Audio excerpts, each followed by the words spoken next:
He kōna I purangi tēnei nā te reo irirangi o Aotearoa.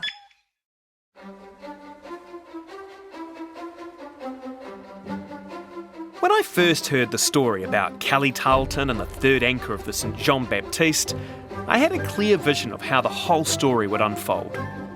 Fiona Tarlton, Kelly's daughter, would pop round to see her mum, Rosemary. She'd entrust me with the secret post-it note where Kelly had written the coordinates over 40 years ago.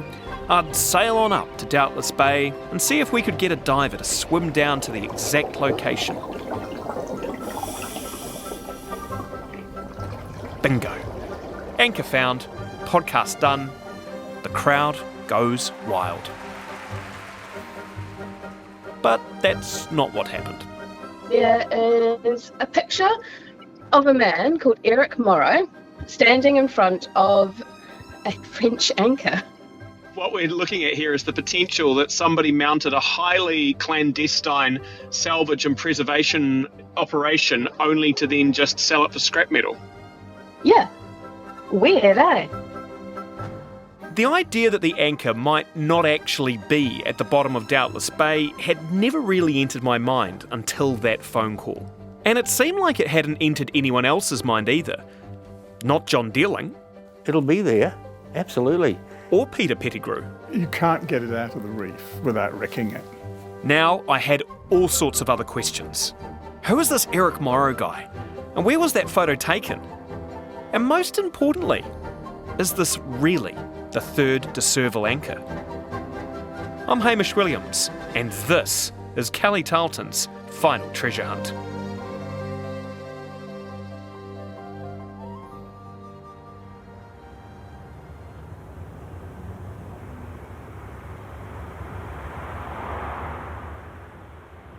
When we ended the last episode, I was in the middle of a hastily recorded phone call with my producer, Ali. Okay, so Brendan was driving them to Dunmore to have a bit of a chat, but before they would have a chat about the anchor, they asked him to join the Underwater Heritage Group. So, Fantastic. After he became an official member, he was allowed to be passed on details about anchors and whatnot. But after they got chatting about that, Heath pulled out a newspaper clipping. The clipping is from the April 13th, 2014 edition of the Sunday Star Times, written by veteran journalist Tony Wall. We arrived at Morrow's property with a view of the Kaipara, and there was the anchor, cemented into the ground by his drive. The anchor matched exactly the dimension of the de Surville anchor at the museum in Kaitaia, Morrow said. What do Keith and Dave think? Do they think there's any chance it could be the anchor? They, anything's possible. That's what he said, it might not be and it might be, but it's the same age, it's the same shape, it's the same size. Wow, okay. 11 years on, Keith didn't remember much about Eric Morrow except that he used to run a scrapyard in Te Hana in North Auckland. We made a few inquiries. It turned out that Eric had moved houses since 2014. No one seemed to know where he'd gone or what had happened to his anchor. We were operating on crumbs of information at this stage. That was until Ali sent me something new to look at. She'd had a late night message from Kelly Withers, the scuba diver who'd gone down to look at what turned out to be an anchor-shaped rock. Okay, so what are we looking at? Have you heard of a festival called Shipwrecked? No. Kelly had sent Ali a screenshot of an Instagram ad for a music festival at Te Arai, a spot halfway between Warkworth and Mangawhai. In the background of the photo is a lake surrounded by green hills. The lake filled with people on pink boats and matching pink parasols. In the foreground, a woman in a summer dress is sitting on the fluke of a gigantic iron anchor.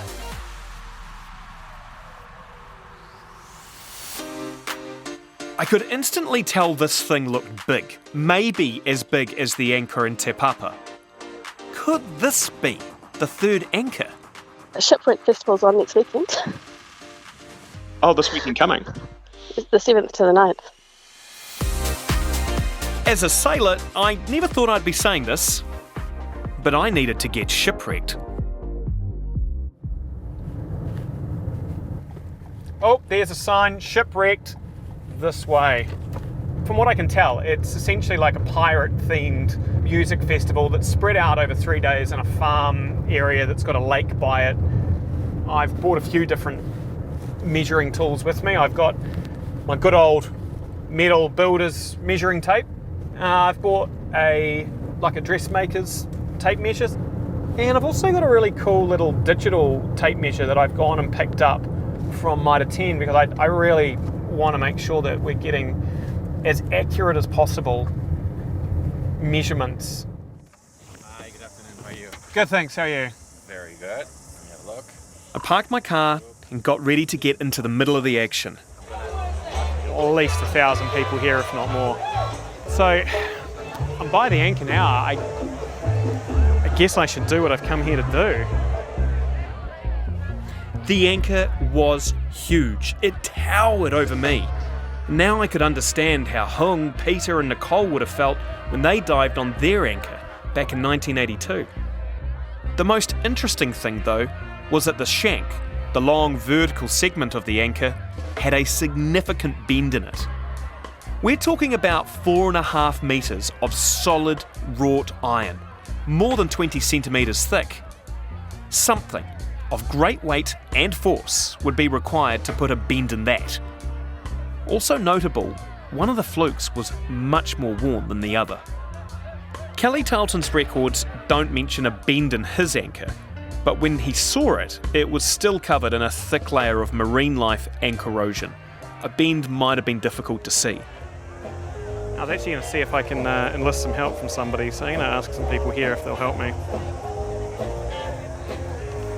Hi there, sorry to interrupt.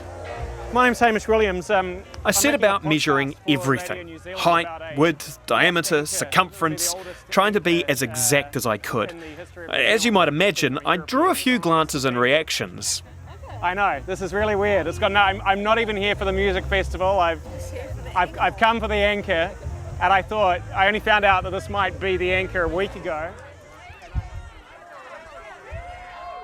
With measurements in hand, I left the rest of the shipwrecked festival goers to party into the night. I went back to my car and compared my measurements to Kelly's notes from 1982. It was an exact match. You know that tingle you get across your skin when something spooky happens? Yeah, I had that. This thing looked like the anchor we're hunting, and now it has the exact same measurements. So, is it the third anchor of the St. John Baptiste? It would have been a mammoth effort to recover that anchor. By all accounts, the fluke was deeply embedded in the reef. The other two anchors that were found flat on the sea floor were so heavy they needed special cranes on barges to pull them up. None of the Doubtless Bay locals I spoke to could remember seeing a third anchor being pulled up, and they insisted they would have noticed it. So it would be difficult, but maybe not impossible.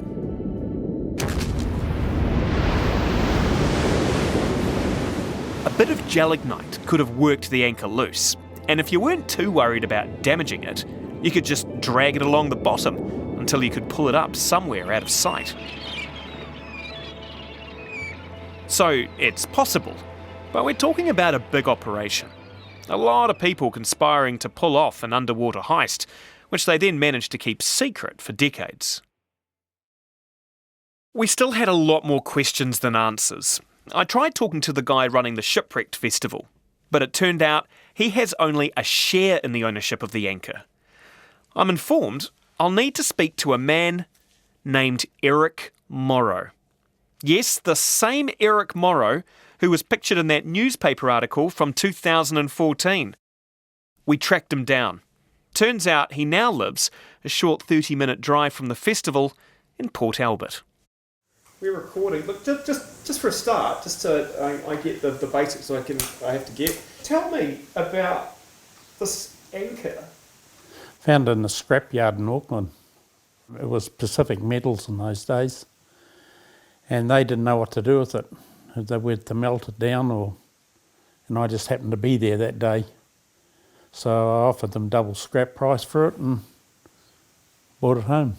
Did you have some sort of existing love for maritime artefacts or that sort of thing? Oh, well, for sure, because living here on the Kaipara, that's what it's all about, the Albert Landers, and, finding history into things, and it's just been an interest. And I guess that really kicked everything off when I saw that anchor. I thought, I want that. This all happened in the early 1990s, meaning it was after Kelly's discovery in 1982. The timeline fit. Eric had been so proud of his acquisition, he put it out front of his house for all to see. But it caused a bit of a problem out here because people would stop on that corner and take photos and that, so I decided, this is too bad. And a friend of mine, he owns the Shipwreck Festival site. So I decided, we did a deal between ourselves that I retain the interest in it because I didn't want it sold. And it was the ideal site for something else to be set up on. And that's where it is today. So the anchor at Shipwrecked is the same anchor from that 2014 newspaper clipping. But is it the anchor we've been hunting for? Eric had asked about its origins when he purchased it. They told me it came from a Conall Dowell's yard in Auckland, and it had previously been used for anchoring the Hauraki pirate ship. Just for those who don't know their commercial radio lore, the Radio Hauraki pirate ship was a boat anchored in the Hauraki Gulf back in the 1960s and used to broadcast popular music, dodging the monopoly of the state-run New Zealand Broadcasting Corporation. Eric had several theories for the origin of his anchor. One was the Radio Hauraki story. Another was that it was yet another De Surville anchor. This one had supposedly been dredged up while people were looking for a wrecked steamship at the Hen and Chicken Islands off the Whangarei Heads. There was a guy living at Mangawai that heard that I had an anchor, and he came in and said, he can remember pulling that anchor because it had a bend in the shaft. Yeah. They They were doing work for the government, and can't remember exactly the date. It was around in the 20s. So I don't know, is it 100% that, because I can't find any pictures. We invested weeks of research into the information that Eric had provided. None of the old guys who sailed on the Hauraki pirate ship could remember using a 4.5 metre long Admiralty pattern anchor, and the Hen and Chicken Island story didn't make much sense either. Eric reckoned the anchor found there was the fourth anchor of the St Jean Baptiste, but there's absolutely no mention of the ship losing a fourth anchor, and no record of the ship passing anywhere near the Hen and Chicken Islands. Superficially, this anchor very closely matches what we'd expect for the third De Surville anchor. But is that alone enough to confirm its identity? Looking stylistically at the anchor, it certainly fits the bill. It certainly looks like the anchors that I've seen in Te Papa and also in Northland. Bill Edwards works for Heritage New Zealand out of their Kirikiri office in Northland. And it happens he's also a bit of an anchor buff. It's definitely not a modern anchor. It's definitely late 18th century, early 19th century anchor. The problem is, even though the measurements of the Te Arai anchor matches the other De Surville anchors, those are just standard measurements for anchors of that time. There are thousands of anchors with those same dimensions. But there might be another way. Bill says we might be able to test the metals from the anchor we found against an anchor that we know was on board the St Jean Baptiste. And of course, we have two options. The one hanging in the foyer of Te Papa and the one in Kaitaia at Te Ahu Museum. You wouldn't need a very large sample. We're only talking microgram sample. And what you've got to do is present them with a good enough reason to do that.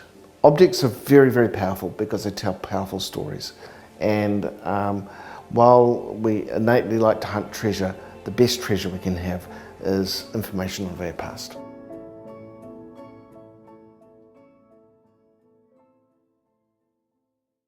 In conversation with metal experts, otherwise known as metallurgists, I discovered that there are multiple ways to assess the composition of the anchor to see if it matches the other de Surville anchors. It ranged from taking physical samples and burning them, measuring the light they gave off, to scanning the surface with handheld X-ray units. But this all came with a price tag. At this point, I wasn't disheartened by that so much. I was running a few options and there were suggestions of financial help available. But before we got too carried away, I thought we should have a chat with the curators at Te Papa to see what they thought about the idea.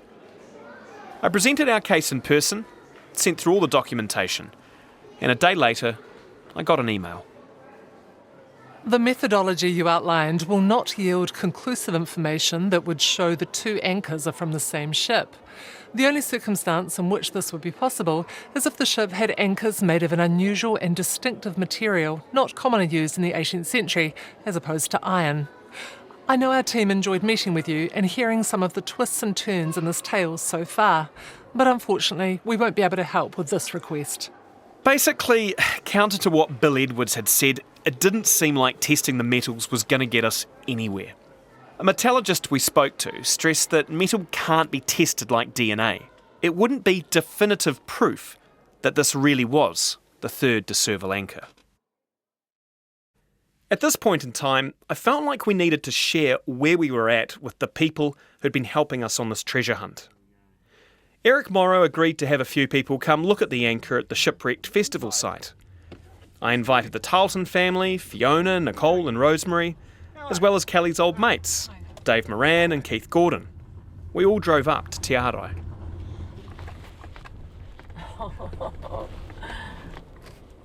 What do you see, Fiona? Well, I see the anchor. I see an anchor. Yep. Uh-huh. A bloody big anchor, actually. Okay, so we've found an anchor. Eh? Hey, look at that. Dave Moran gave his assessment. Yeah, that's interesting about the bend. Kelly always said that the flute was dug in real deep, and you'd probably damage the anchor trying to get it out. And that anchor's got that's a hell of a lot of force to actually bend that shaft. That's what I was thinking, is that what could cause, how much pressure would you need to get that bend in it? You'd need a lot. Yeah. And I don't know if the ship would have put a lot of force on it when it got stuck, but I've never seen one of those anchors bent like that. That would have taken tons, to bend it. So Dave is saying that if this is the third de Surville anchor, the bend could be caused by one of two things.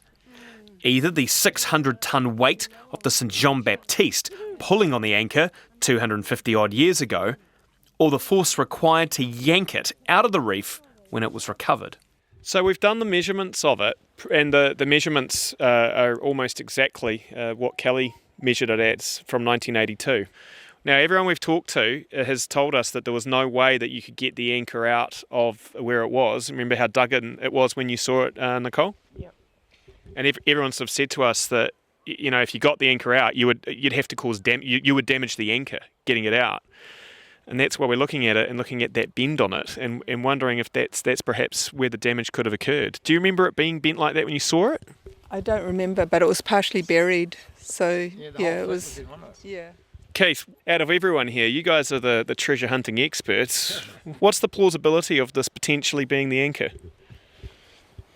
Yeah, there's a strong possibility. Yeah, just excuse me a minute. No, you're right. Keith walked up and put his hand on the anchor. Dave Moran joined him. The marks on one of the flukes had caught their attention.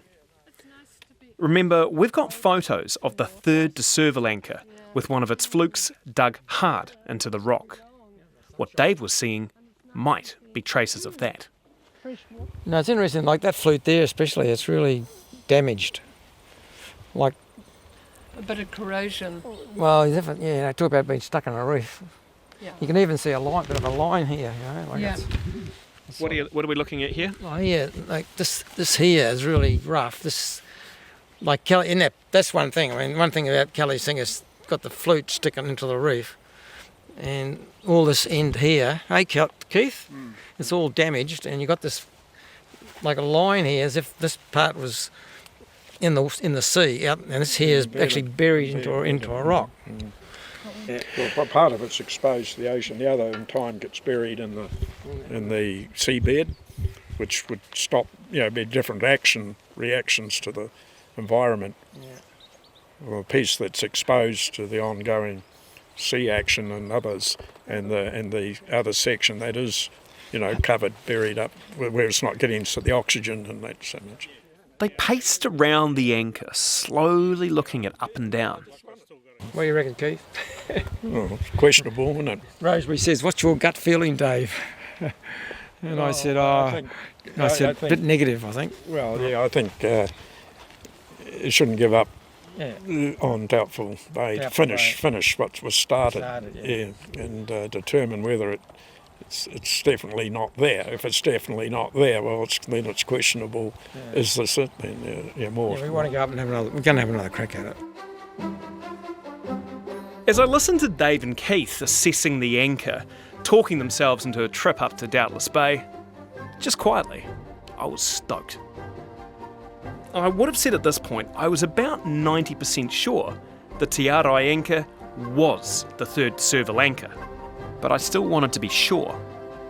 And while Brendan's sonar survey had given us a detailed map of the seabed, there were two missing ingredients: a skilled magnetometer operator and a diver with decades of practice in treasure hunting. I needed Keith and Dave. But those two, they'd been a bit reluctant to join the hunt for the anchor. It's understandable. Keith's a busy guy running the Underwater Heritage Group, and Dave works full-time at his underwater photography shop. But sometimes, you just need to give people a nudge in the right direction. And it turned out, showing those two the Te Arai anchor in person was just the nudge they needed. It's almost like someone planned it. The next day, Keith phoned me up. He said he reckoned he might be able to fix his magnetometer. He just needed to calibrate it against something roughly the same size and composition as the Serval anchor. And given its dimension matched exactly, the anchor at Te Arai seemed like the ideal candidate. Yeah. So really what we're going to do is just tune it over there, and then hopefully when we walk past the anchor, we'll get a nice big spike on the screen. Sometimes it takes... You see what it's doing now. The mag came to life. The screen lit up. It looked kind of like a cardiac monitor, a wavy line on a screen. We were in business. Dave goes and picks up that head. We'll walk. Yeah. Did we get a tone change? Oh! There we go. Yeah, there you see there's a big spike coming up now. Yeah, it's picked up the anchor there. Yeah. So they're now satisfied they have the right calibration and settings. It's time to head back to Doubtless Bay. This is the most geared up we've ever been. We have Brendan's boat, along with his scans and charts, as well as his ROV, Keith and his magnetometer, Dave's bought his scuba gear, and I even borrowed a working sextant from the Royal New Zealand Yacht Squadron, seeing as Peter Pettigrew insisted we need one to have any chance. Thank you. You can sit here, Fiona. And it wouldn't be complete without a Tarlton. Fiona managed to make it up at the last minute to join the treasure hunt. Yeah. Today's the day. Find it. What do you make of the conditions today, Keith, for what we're trying to do? Well, we're going to ask Kelly, just take us to it now, so all right? Yeah. No, we always do that. Hey, Dave. Yeah. We talk to Kelly, and we just say, show us the way. So that's where we're going now. So when we get there, we'll say... Yeah.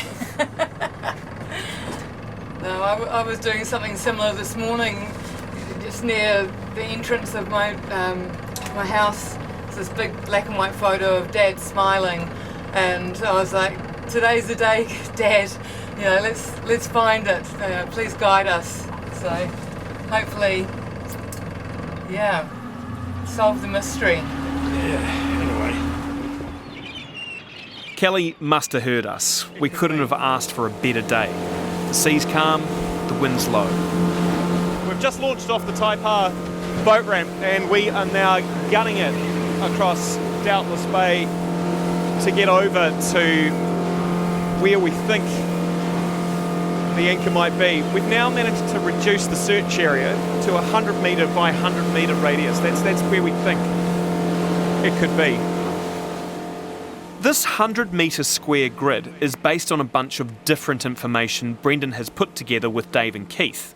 They started with De Surville's 250-year-old maps and journal entries, then cross-referenced it against Brendan's detailed maps of the seafloor. I even whip out my sextant, just to confirm we're in the right spot. That's where we did last night. Okay. I'll try and We charted all this out last night on the map, on the marine map, about where we. So we've got in the system we've got a nice big square that we're going to mow the lawn. So when you say mow the lawn, you're just going to go back and forth, back and forth? Yeah, mow the lawn, yeah. I'm just going to duck under here, Dave, and I'm going to grab that boy out so we roll. Brendan positions the boat to search the area in a grid pattern, with the magnetometer trailing out the back. I'll do that. But after a solid few hours, there's been nothing. Then it'll be the first run. Now what would Kelly do, Dave? What would he do? Just keep working at it, you know? Yeah, really. be persistent. Just persistent. Don't be like you or this guy. They want to after half an hour they want to go fishing. Give up and go home. No, today's the day. We're going to find it. Very nice. Dave's just pulled out a jacket that has actually still got Kelly's initials on it. So Kelly gave this to you some time ago. Yeah. So we bring it out as our lucky charm on these trips, you know, trying to find shit. And that's why we say, okay, we've got to put we shouldn't do it like the golfers, but put the yellow jacket on, or the green jacket. Another hour or so passes. The conversations keep flowing. It's not a bad way to spend a day, and I feel pretty lucky for the experience. Yeah. Oh, we've already got a big hit. Very similar. Hey, Dave. Something's there. What the hell? And that would have been quite high for the mag too. Back what I was going to tell you. A reading from the magnetometer has shown a clear line heading north, then south. This can only be caused by something big and metallic. It's the same reading we saw when we were calibrating the equipment on the TRI anchor. How plausible, when you look at it where it is at the moment, how plausible is that could be where it landed? Yeah, it's very plausible. Very plausible. The location is marked on Brendan's mapping system and a buoy quickly deployed. The area the signal is coming from is clearly shown as a reef on Brendan's maps. We've seen one of the flukes embedded in a reef. Could this be the same one? We make a few more runs to see if we can get another ping. We continue to get weak readings, but are struggling to get that big signal for a second time. It's 100 metres. There's another big one there. That's the same one. Yeah. It's I'll get you on top of it. Brendan's dropping the anchor now, and Dave is just getting ready to suit up. It's 3:30 on the 2nd of June 2025, and this is the closest that we've been at any point during this entire adventure to thinking that perhaps, maybe, just maybe we've found something. there. Boys there. I can get you closer if you want. Yeah. Just the arse end over there. Yeah, we're just swinging around to it now. I was a bit apprehensive. We were in 30 metres of water, and Dave is 82 years old. Dave falls backward into the water. Okay, now we wait.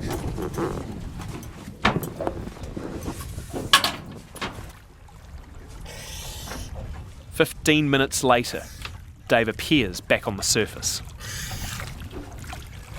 Good one. No, I couldn't see him. Dave has come up empty-handed. I said, come on, Kelly, there's got to be more to this. The sun's setting, the temperature's dropping. We make the call to pack up for the day and get Dave home to a hot shower. Tomorrow is our last chance. Among other things, Brendan needs to get back to work. The next day, conditions are even better, and we've added another member to our treasure hunting crew, Whetū Rutini of Ngāti Kahu. Whetū has been a silent hero in our series so far. He's a keen local diver who's been on more than a few hunts for the third deserval anchor himself. And while he wasn't keen to be interviewed on tape, he has been a huge help in connecting us with people to talk to about the history of the anchor. Now, he's going to try and help us finish that story. Out on the water, optimism is high. Brendan can't stop grinning. This is the first time since I started doing this that I've actually been a little bit excited. Most of the time I'm just not sleeping. So overthinking it, but at least it feels like there's a conclusion one way or the other here.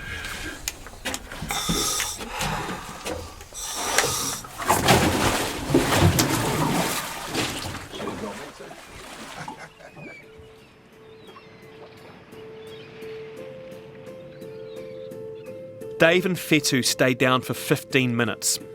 They didn't see anything. After waiting 90 minutes to denarc, they both head down again. This time, for half an hour. We wait nervously on the surface, hoping they're gonna see something. While we do, the weather turns. Conditions are starting to get choppy. This is going to be the last dive of this expedition.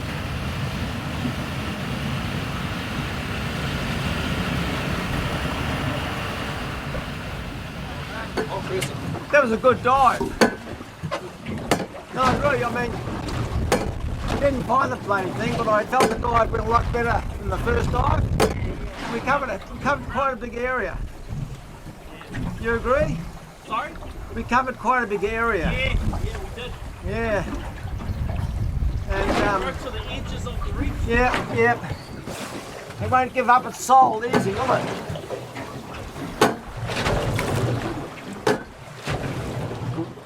We pack up and head back to our accommodation. Once everyone's had a chance to get warm, have a feed and catch their breath, I want to know what people are thinking and feeling. I mean, I know I'm feeling disappointed. I want the final answer. I want some picture or video of that anchor looming out of the gloom, just like it did for Kelly 40 odd years ago. But Keith and Dave, the lifelong underwater treasure hunters, they're fizzing with excitement. We haven't found the anchor in terms of seeing it visually. So why do we get so excited about this spike on the screen from the magnetometer? What does that mean? Well, it indicated there was an object there that disturbed the Earth's magnetic field by quite a high strength, and that of Tesla's, and there was no other targets around that area. We know it was isolated, so it had to be something major. And it's the old story, if it quacks like a duck, walks like a duck, what is it? So, let me ask you a very straightforward question in terms of what I think people might be thinking listening to this. Could it have been anything else? No.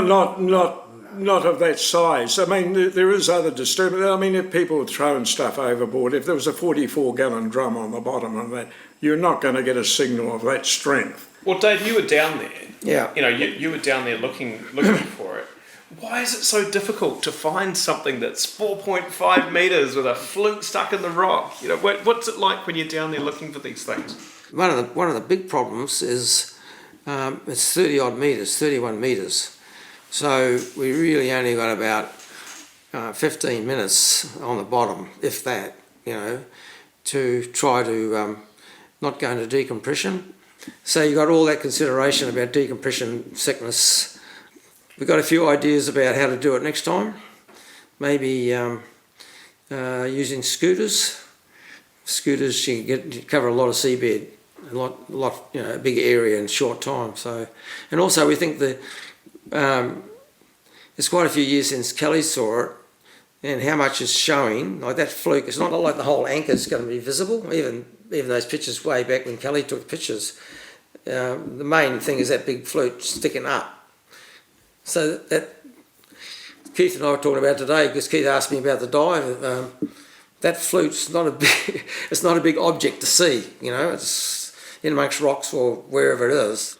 It's a small target, but the thing is, the signal we got off the magnetometer is absolutely, in my mind, I think Keith's mind, it's 100%. It's the anchor. So we know it's there, Keith, don't we? It's just a matter of visually seeing the bloody thing. And we didn't really come prepared to carry out a proper dive survey, did we? But we know, next time we've got the technology's there. You've both said two words to me which are really interesting in this conversation. You've both said to me, next time. Well, we know it's we can't let it go.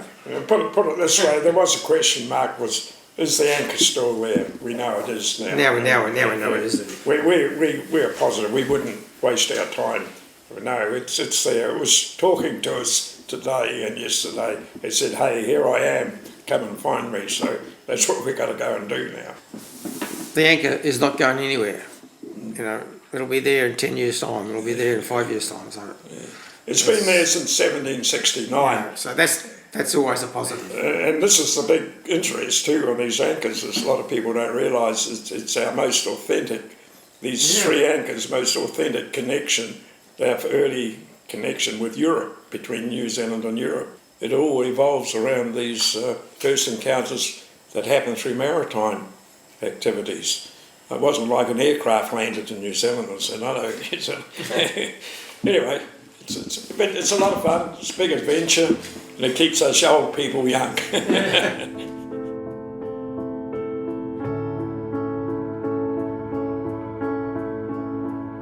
I called the story Kelly Tarlton's final treasure hunt because I wanted to finish an adventure. But it turns out, the hunt doesn't end here at all. We're ending this podcast with a mystery still unsolved. Keith and Dave are certain the signal we found is the third Deserval anchor. But they can't prove it, at least not yet. Meanwhile, there's the anchor at Te Arai. Now, if that's not the Deserval anchor, where did it come from? Keith reckons it could be one of the anchors off the Marion Dufresne expedition. Well, there's no easy way to prove that either. In the meantime, the hunt goes on. Brendan, Fetu, Dave and Keith, they're already planning their next expedition. And to hear what comes out of that, well, stay tuned. Maybe you want to take on treasure hunting yourself, learn the skills and secrets. If so, I can't recommend the New Zealand Underwater Heritage Group highly enough. They're an easy search online. So at the end of the day, even though we never actually found the treasure, I'm really happy with where we're leaving the story. People like Kelly Tarlton show us what an adventurous mindset can achieve. When you have hurdles in front of you, find the solution to overcome them. And most importantly, share the journey. And maybe that was Kelly's greatest treasure, the people he collected. People like his wife and kids, and his mates. People that still miss him to this day. I'm Hamish Williams, and this has been Kelly Tarlton's final treasure hunt. Well, that's all. Thank you, and I hope you've enjoyed this program.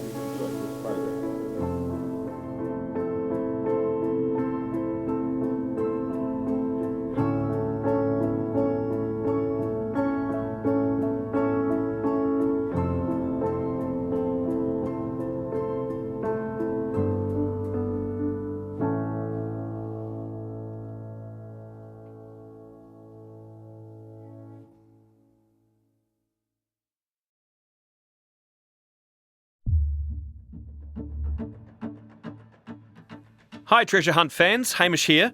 Before we roll credits and sail off into the sunset, I want to suggest what could be your next favourite podcast. RNZ has just launched The Lodge. It's a deep dive into the $5 trillion wellness industry. A cautionary tale about those people who promise to make you better. Host Phil Vine tells the story of a cult in the bush just out of Te Anau in New Zealand's South Island. The guru who started it in the 1990s, the people who have taken her teachings and opened energy clinics all over the world, and the followers who have had their lives turned upside down. It's just fascinating, and it's out now on this very app, so go follow and listen. But for now, thanks for listening.